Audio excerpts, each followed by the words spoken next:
Everybody, it's Craig. This is that 3020 John Deere. It's got the dual front end loader on it. It is a walkthrough style loader.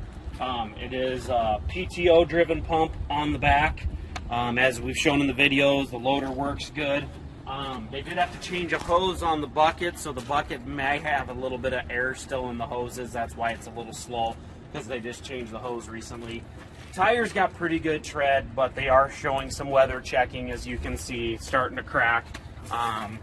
Again, you've got the dual doors on both sides of the cab. Now up here you can see is your controls for your loader. So you've got your spool valve down below here, and the handles are extended up into the cab.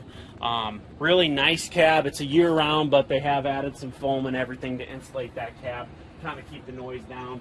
As you can see, guys, the tin work is perfectly straight. Paint's a little faded, but the tin works perfect. Your screens aren't all busted up or anything like that. That's just a color variation. Yeah, so it's not a ripple. That's actually where the hose had blown on the loader. That's why it's shiny there. You got a little oil there. That's why that's shiny. Really great acreage tractor is what this thing would be perfect for, guys. And it's a gas burner, so it'll start easy in the winter for you.